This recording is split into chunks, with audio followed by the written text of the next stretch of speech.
to be here. So as Peter said, we're really excited to, share with you some of the things that we're seeing that are happening from a wellness perspective. And, as we know, so many of you are, starting to think about and prepare for Expo East and kind of what do you need to be thinking about? I know you're really focused on, getting your retailer meetings and looking for distribution. And so we wanted to just give you a little bit of a framework of what are some of the big trends that we're seeing and how you might want to interpret those or be thinking about how you talk about those trends or incorporate those into your business overall. So as Peter said, when we think about wellness here at 𝐁𝐈Q, we call it total wellness. And the reason that we call it total wellness is we've really seen this transition from a consumer perspective where, of course, they're thinking about their personal health and their family's health, and that's become even more relevant in the last few years with the pandemic. But also we've seen this intertwining of how consumers are also tying the health of the planet and the health of each other, that social responsibility, how we think about is wellness not just for me, but is it for everyone? And so that's our view of total wellness. And those are some of the key trends that I wanted to share with you today that sets you up, I think, again, for how you might want to be thinking about those from your product perspective. We just released some research in May that was really taking a look at how do we kind of look at the state of the world if you're a small brand versus if you're a large brand. And this is a massive report that we did, which if you have interest, let us know on the Slack channel. But we wanted to share with you a couple slides because we actually think there's some interesting opportunities for some of you that are, smaller brands. And so we know that consumers are, they kind of pick and choose between large brands and small brands, but there are a set of consumers that are really loyal to small brands and they like them because of the fact that they feel that they're local and they can be personalized and they're very, very unique and authentic to them. And, Kelsey and I were actually just looking at something a couple of weeks ago where we were saying that, that you can have the exact same set of data. And if you were a small brand, you would interpret that data very, very differently than if you were a large brand. And so as we're talking through some of these trends today, we wanted to make sure that you were aware of where we think there are some great opportunities for smaller brands to, really play a role. And, what we found, there are some of these areas. And again, this deck, I should say, we're giving you a lot of data and a lot of information. So I'm going to cover it quickly, but we'll post this up to the Slack channel so you'll have access to it and you can use any of this information if you want to use it in your retail decks or sales materials or whatever. Please know that's a big part of how we want to support our startup CPG community. But you can see there's some of these areas around the environment and being more natural or clean label where you can see that those brands that are exclusively small, not as high as what we're seeing on some of those large, but again, that area of opportunity where consumers are seeking out, small brands for those reasons. I won't go into this into too much detail other than to kind of give you the framework that this is how we have really kind of reimagined what the consumer hierarchy around wellness is here at 𝐁𝐈Q. And it's really changed, as you know, in the last couple of years. And so I'm going to highlight only a few things in my slides here, but just ones that we think as you're thinking about your product formulations or again, your retail conversations that might be very relevant for you to be thinking about and putting into action. So this hierarchy, you can just kind of think about it like if you remember, high school or college, psychology, Maslow's hierarchy, but kind of flipped upside down. So at that very base level, am I safe? Am I alive? Am I well? And then as you start going up the pyramid, or in our case, down the pyramid, you can start thinking more around my family, my community. You can think about the future. And then what we really found, as I mentioned, under that lens of total wellness, that idea that wellness is all things, including the environment and the social responsibility of others. Couple things that we just want to highlight for you here.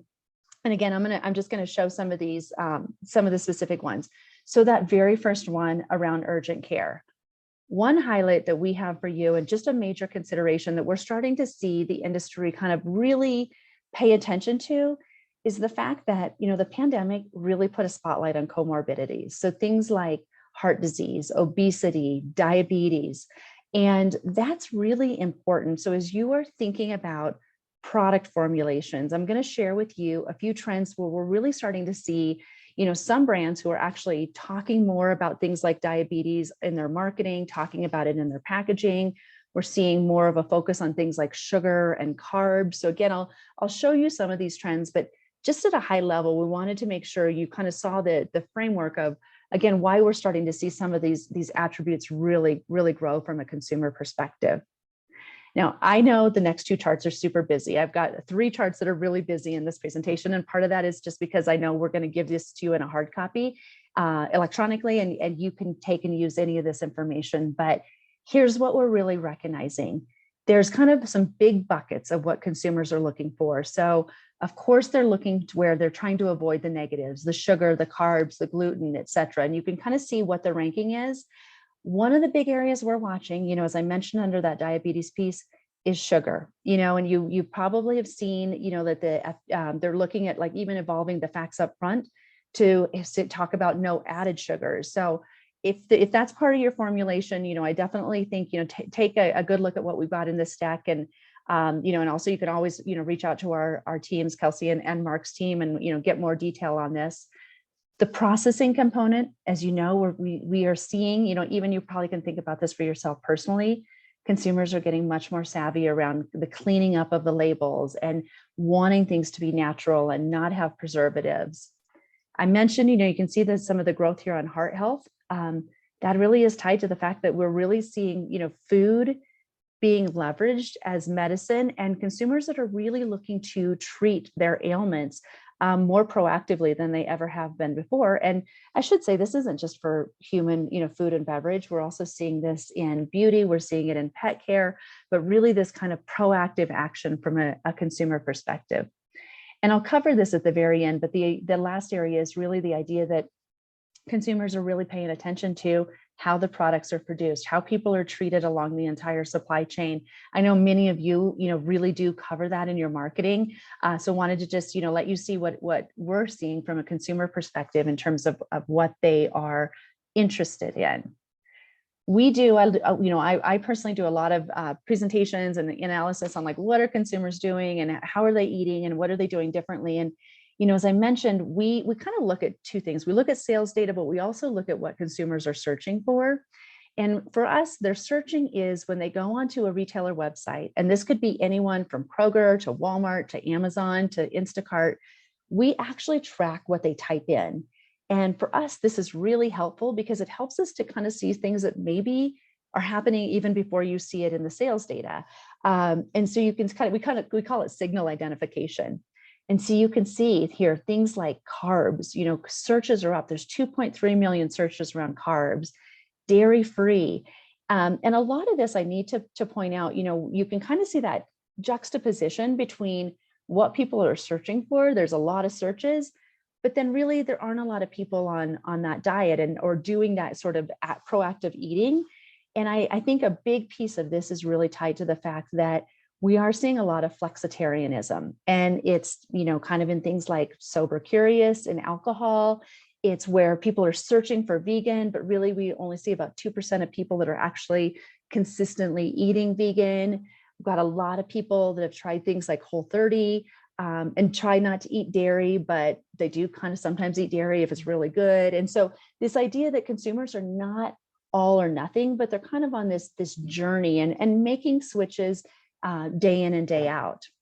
This is my third, I promise you, my third busy slide, but thought also this would be really valuable for all of the members of Startup CPG, because what we're looking at here is, and this is not all of our claims, as Kelsey will tell you, we track thousands of different attributes, even just in wellness alone. But we wanted to share with you, let me orient you to this chart. Across the bottom, across the horizontal axis, this is the number of categories across the entire store. So again, food and beverage, beauty, pet, etc. The number of categories that claim is showing up in. The size of the bubble represents the size of that claim in terms of how much sales are there. And then where it falls in that vertical axis is it growing or declining, and what's the percentage of growth? So once you kind of get that orientation to this chart, I think it's really fantastic because it gives you a really good perspective of what are some areas that you might want to play. And for many of our clients, we'll say, hey, take a look at this, because oftentimes it can help you understand if something's just a fad or if it's a real trend. And so you can see, some of these very solid things like organic, whether it's organic certification or positioning or non-GMO, very far over there on the right in terms of in a lot of categories and very large in terms of the size overall of the bubble, so the size of the sales, and growing.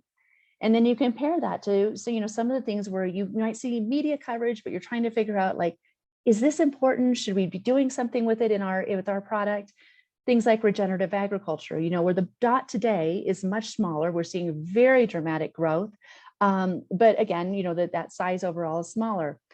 This is a smattering of what we put on here of things that we're tracking and finding interesting.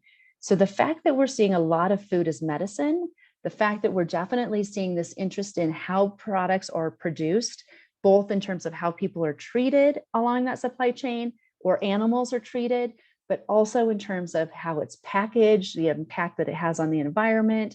Again, we think just a good way for you to kind of get a framework of where some of these major trends are that you hear about often. I'm going to dive into two, though, because we think that they're, the ones that many of you were at Expo West, I felt like plant-based was like the thing. And so wanted to give you a little bit of the lay of the land. We just released a report with the Food Marketing Institute. So plant-based is huge. It's about $11.3 billion. Within food, it's about 9.3.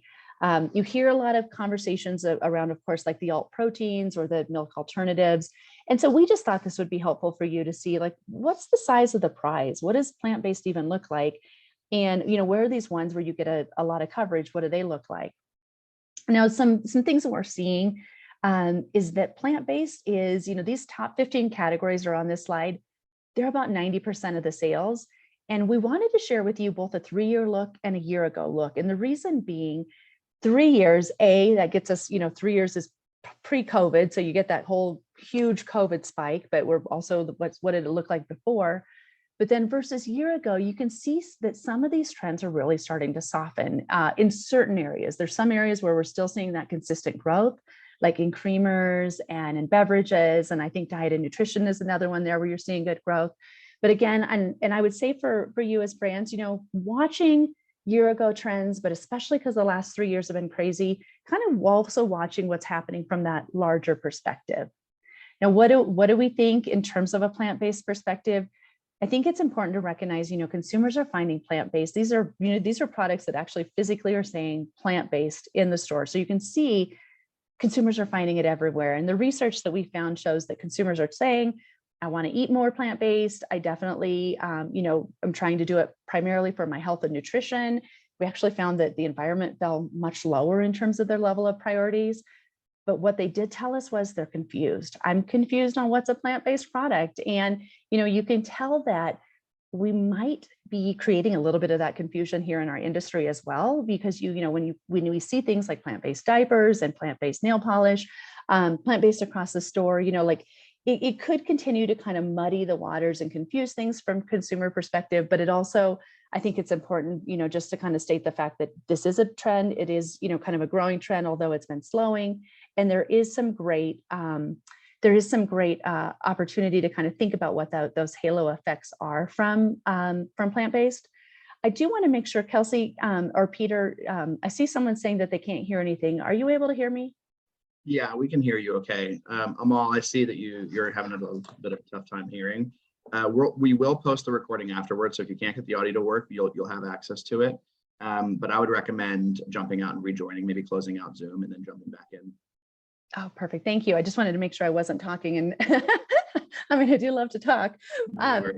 So the last area before I turn it over to Kelsey is, the sustainability. Again, as we're coming into Expo, thinking about, like, where do you fall in terms of sustainable and social responsibility and supply chain transparency? This is kind of a look. Again, this is from a US versus some of the other countries. We looked at 17, but just wanted to share a few with you here of what we're seeing around, consumer interest in, we know there's interest, but then also, are you willing to pay more for it? And you can see some of the areas in particular, like the sustainable, the locally sourced, even socially responsible, falling higher than some of the very specific claims like organic or natural.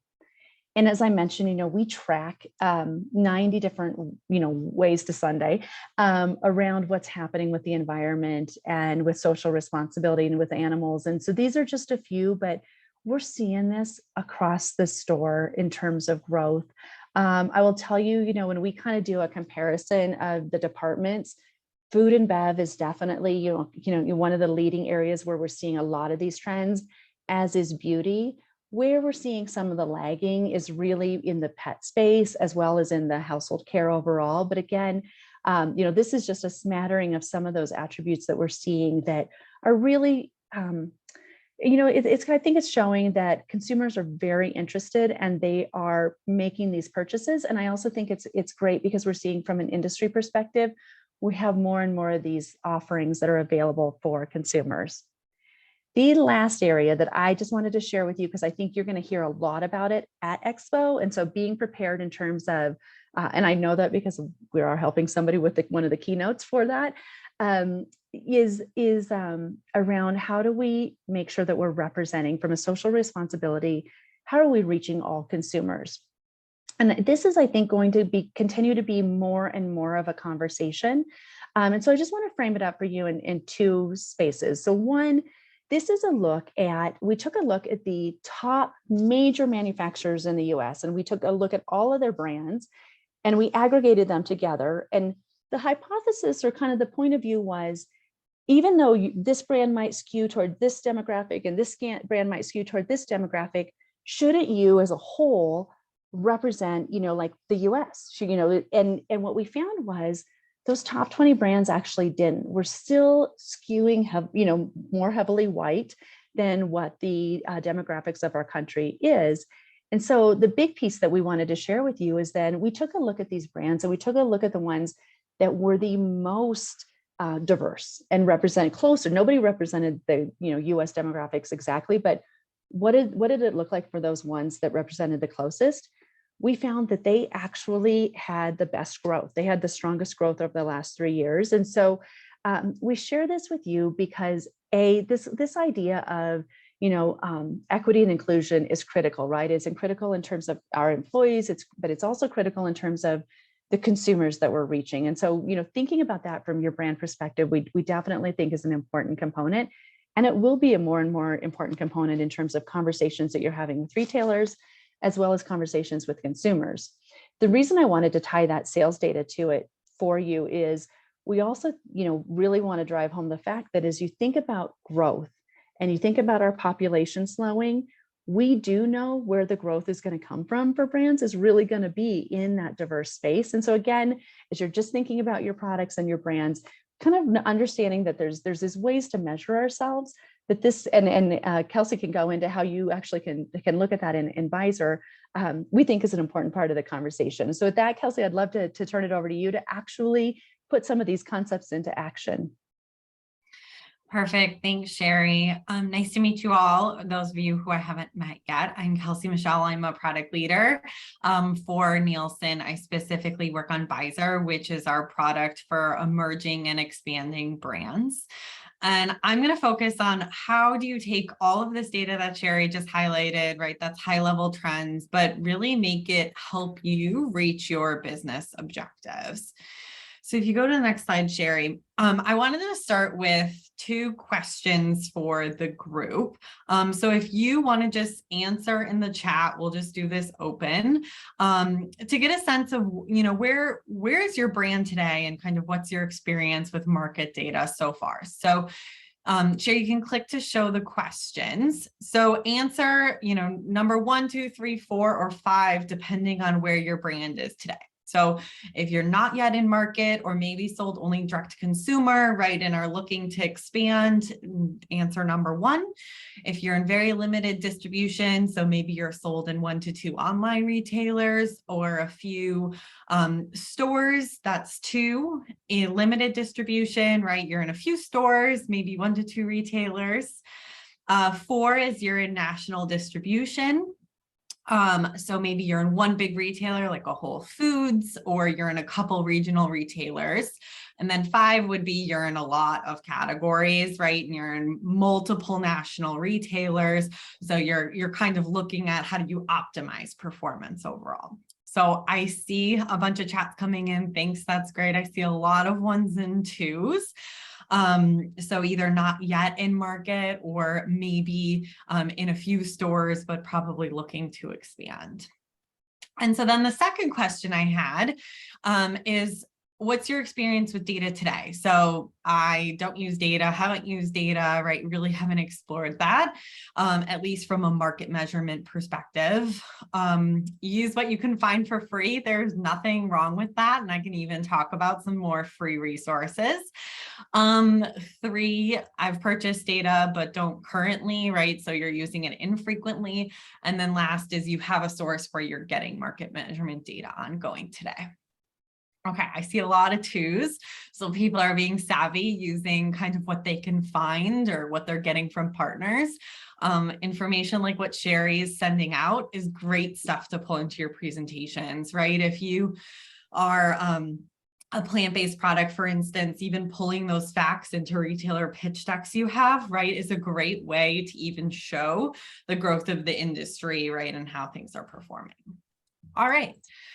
So things you can move on. So, you know, a question I get quite a bit is using wellness data really that important in customizing your view of the world, right? So, you know, in this case, we're going to be talking about gluten-free. Gluten-free is a hot trend, right? But how important is it that I measure the business? So we're going to look at a brand example. I'm not going to name the brand, but this is real data.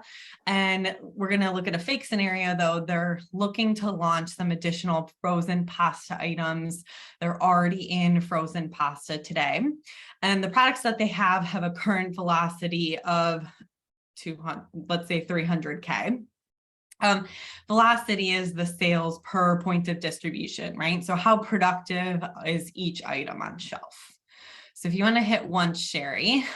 So if we look just overall, frozen pasta is in main course meals. So this brand ranks number 50 across all main course meals. Main course meals is a huge category, 4.6 billion. And unit sales are down. This is quite consistent, right? There's a lot of inflation happening. So we see sales up significantly, but units are down. And then if you compare the brand's current velocity today versus the average, so that third box there, you can see they're quite a bit under the average for the category. So it's not a great story for this brand of, okay, I'm trying to expand my products into an area that's declining in units, and I'm not one of the top performers, and my products on average are not performing up to what the category is. Let's see if we change this story, though, if you want to hit again, Sherry. So let's focus just in on frozen pasta. So frozen lasagna, frozen mac and cheese are the spaces where they play. And they're a gluten-free product. So we're going to add in free from gluten qualified. We'll talk a little bit about what that means in a second. This brand is now the #1 performing brand when you look at that segment. And unit sales are up almost 9%. So this segment within frozen main course meals is actually driving growth while the whole category overall is declining.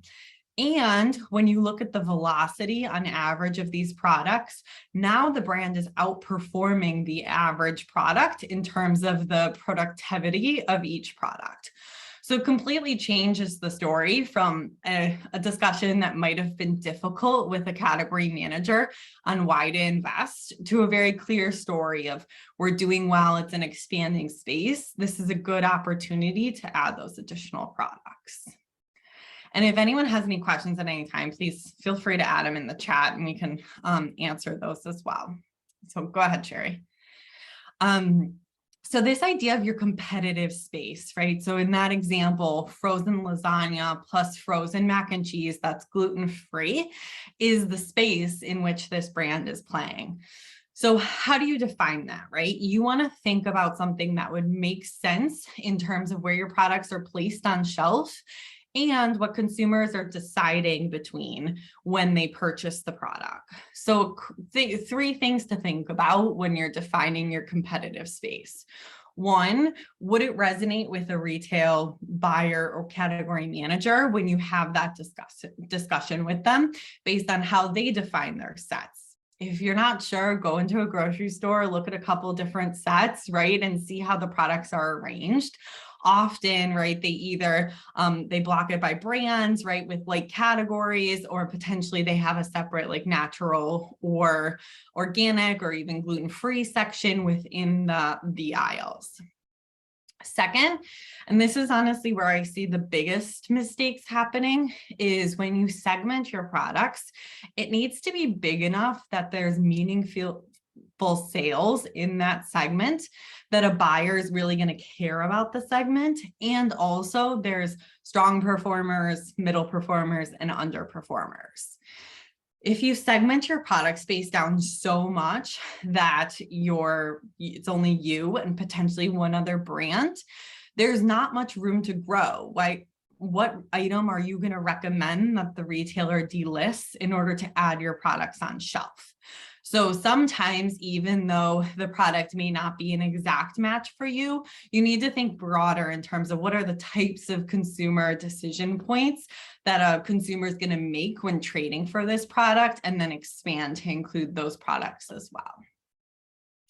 And then lastly is all about the consumer decision point, right? So you need to make sure that if there is a key decision that the consumer is making, that's reflected. So in this example, gluten-free, right? If a consumer is going in to purchase gluten-free, you want to make sure that's reflected in your competitive space. So product attribution, let's talk a little bit about gluten-free, right? And some of those attributes. So Sherry shared a lot of amazing data about using all of this product attribution. How do we as Nielsen get all of that information? Well, we code the products. So we actually have people who go in and document all of the information that's on the labels. That includes on package attribution, so all the little icons on USDA organic, kosher, anything stated on the package, like something free, right? And then we also have derived attributions. So looking at the actual ingredient panel on the back of the package, what can we then derive, right? So it's free from fat. Does it contain sugar or not? Even gluten, right? Depending on the ingredients. That's how we can come up with those derived attributes. This is a big benefit to the way that Nielsen codes data. And I would definitely encourage you all, especially if you're playing in any of these wellness space, to really understand if the attribute data that you're using takes into consideration this derived or qualified attribution, not just what people are stating on their packages, because even though something is gluten-free, it might not state gluten-free directly on the package. You can go to the next slide, Sherry. So stated versus qualified is how you're going to see it reflected in all of our Nielsen data. So the stated is going to tell you if it's directly on the package, and then qualified is going to tell you if that product qualifies for it based on the ingredients. So within Pfizer subscriptions and the free subscription, which I'll tell you all how to sign up for it if you don't already have a Pfizer free subscription, includes natural stated and organic stated within our free subscription. So you can get an idea of what these wellness characteristics unlock for you. These characteristics, there's thousands of them, are in addition to any categorical type information we have as well. And what I mean by categorical could be like manufacturer, brand, but also packaging information, shape, material, size, all the other ones listed here. There's many, many, many more that are available as well. So how do you define your competitive set, right? So talked high level how to do it, but getting in very tactically in what do you do to define that space?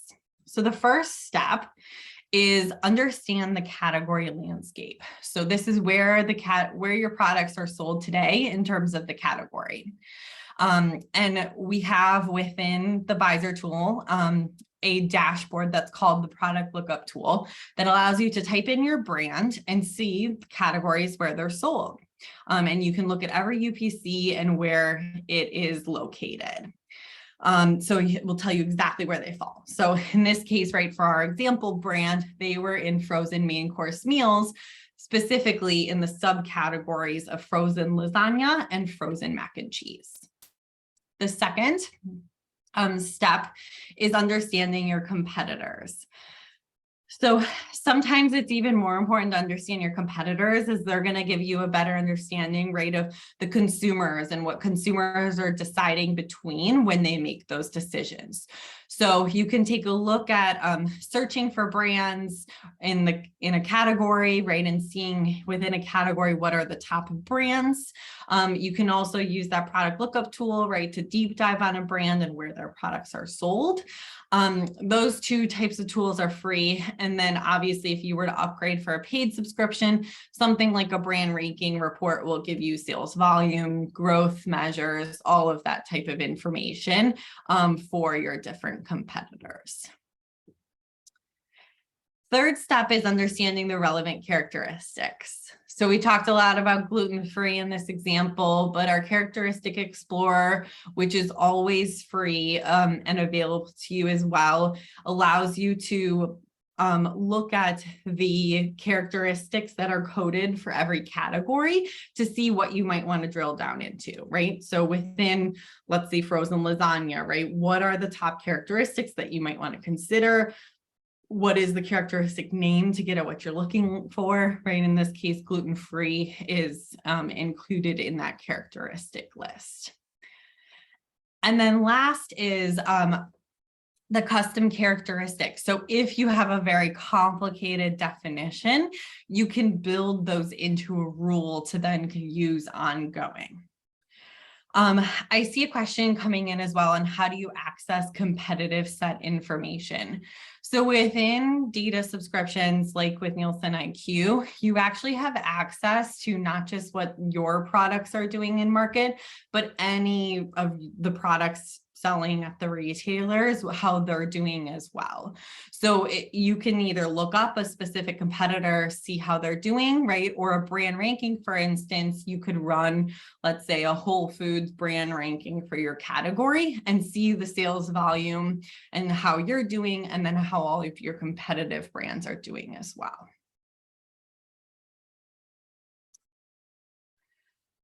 So some tips. So we're coming up on Expo East, and I know it's on everyone's mind. So we have, what, 30 days or so until we get to Expo.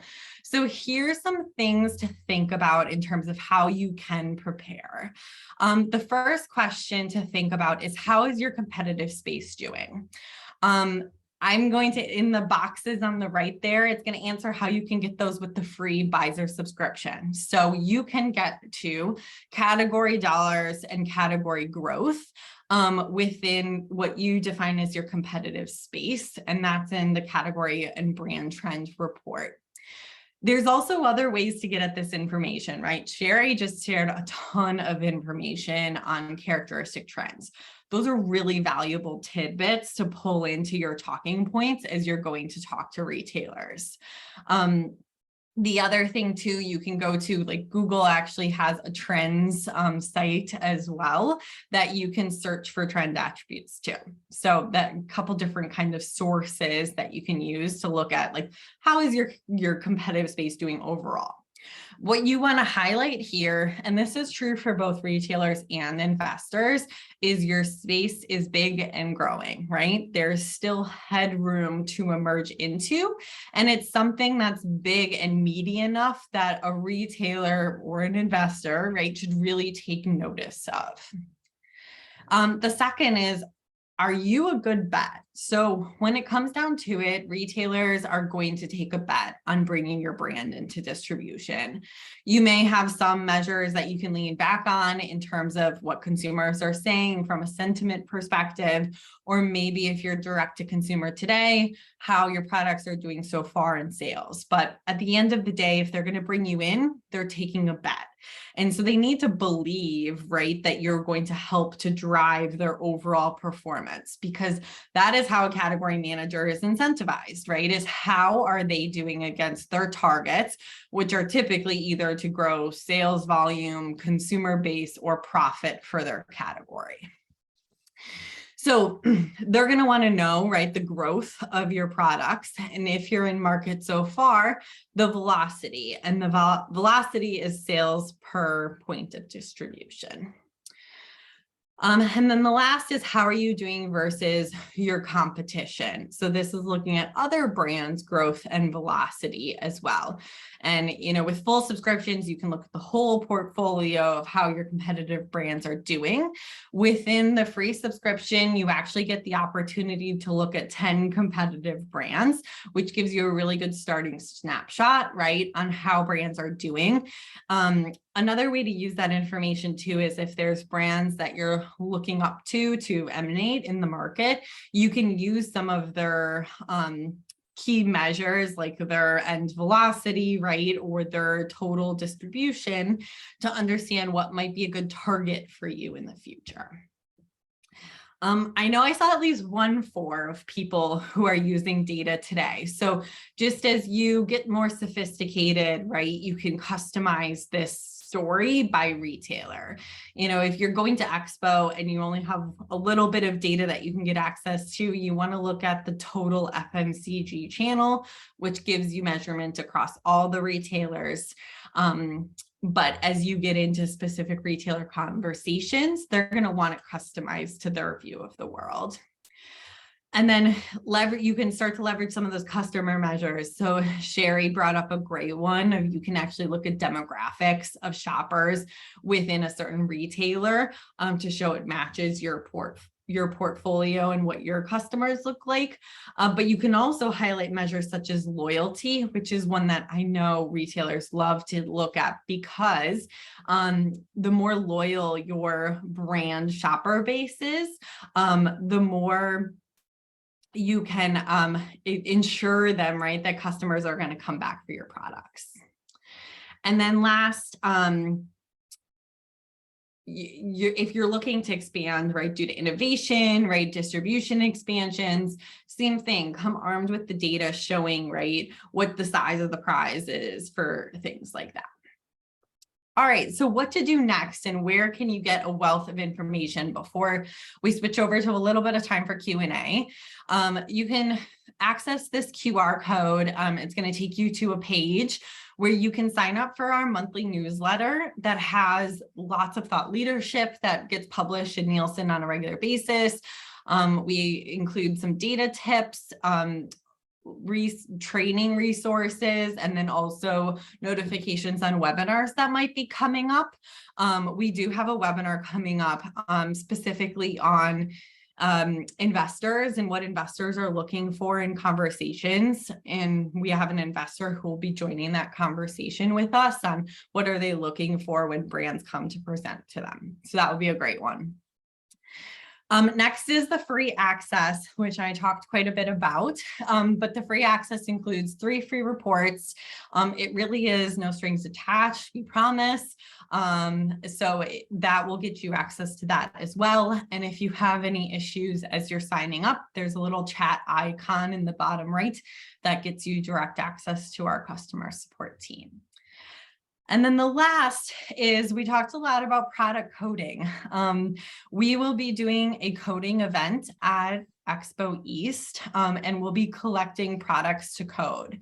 If you're going to be new to the retail market, this is how we measure the sales that are happening in the different retailers. So say you're in 2 Whole Foods stores, right? We would need to code your products in order for Whole Foods or Whole Foods competitors to see your sales performance.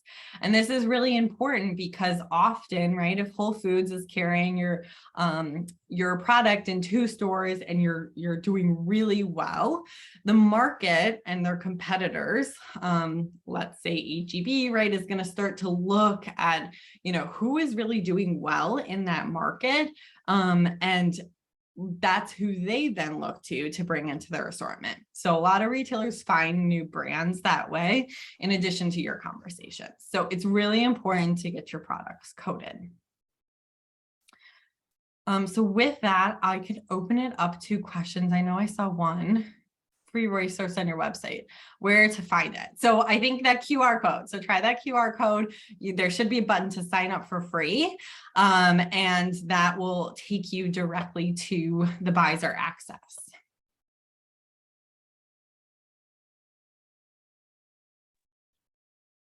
I'm also going to go ahead and drop the link directly in the chat as well for folks that are looking to get the 3 reports.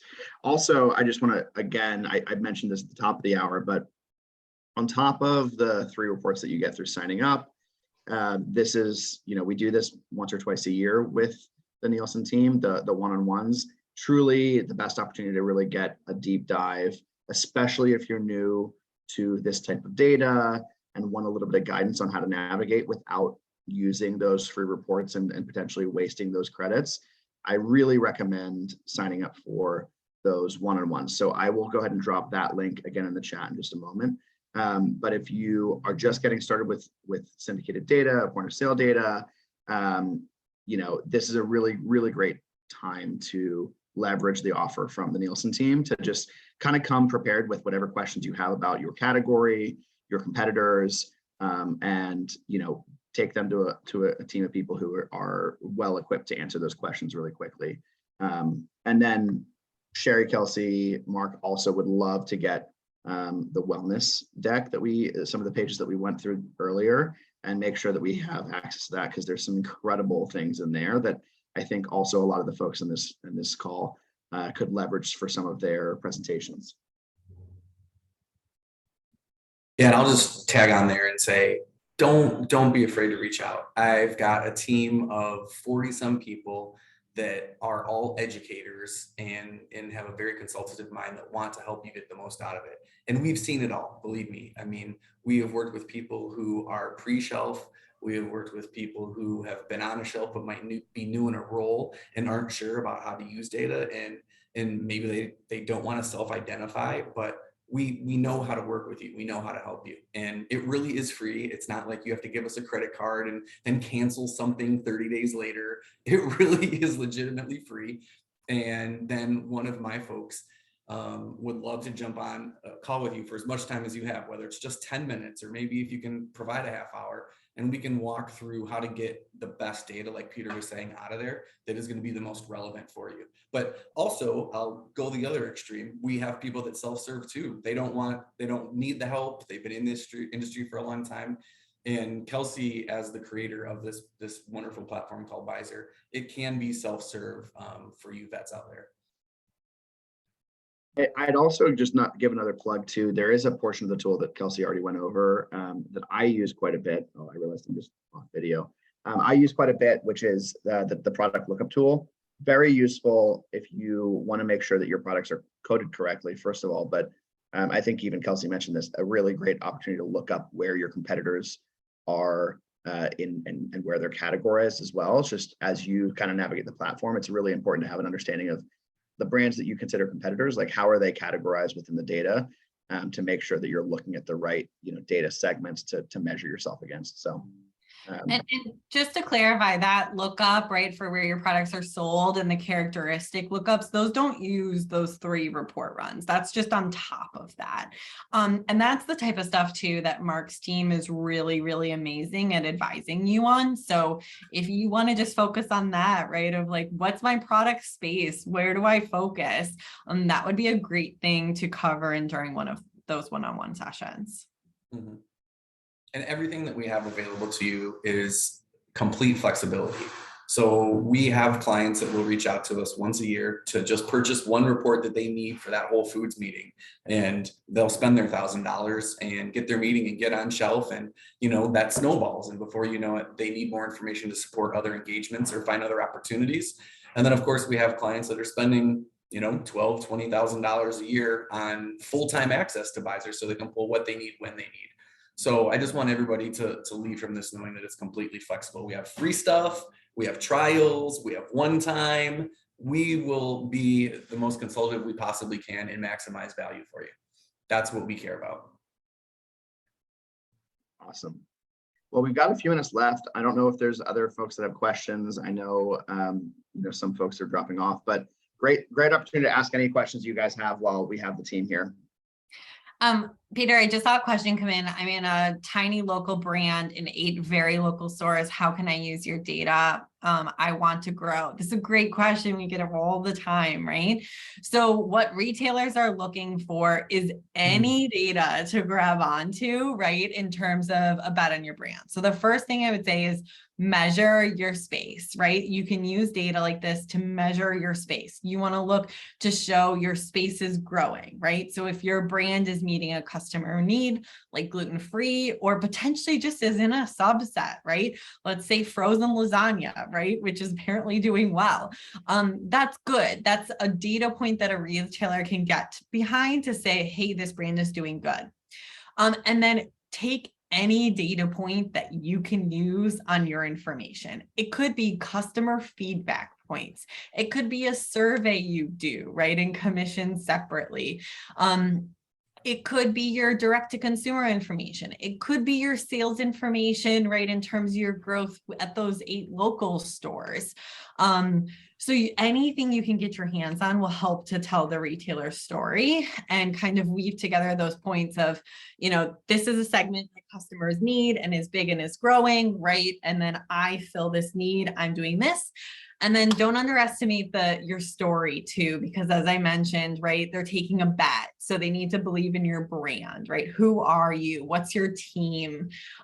What's the story behind it that is going to resonate with customers, right? And it's going to make the retailer succeed. How do we do a one-to-one walkthrough the data? Sign up using the link. I think Peter posted in there. I see it. So that's the way to get direct access to the one-on-one sessions from Mark's team. We also have trainings available just on the data as well that you can sign up for. After you sign up, you'll get a couple emails welcoming you to the platform.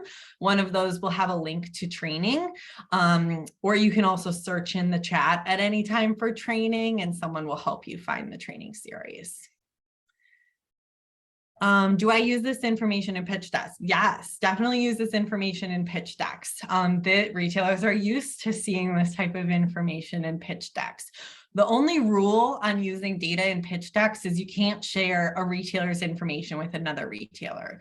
So for example, you can't tell Whole Foods what you're selling at Albertsons and vice versa, but you can use market data to say, right, here's the size of the market, here's growth, right, here's how I'm doing better than my competitors.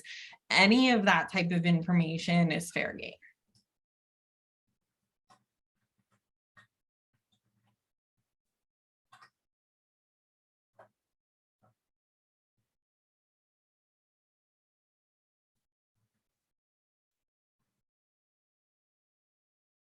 Any other questions? All right. Okay. Well, thank you guys so much. Incredibly valuable conversation. The wellness data at the front of the hour was really cool to see as well. I can't wait to see the bigger deck.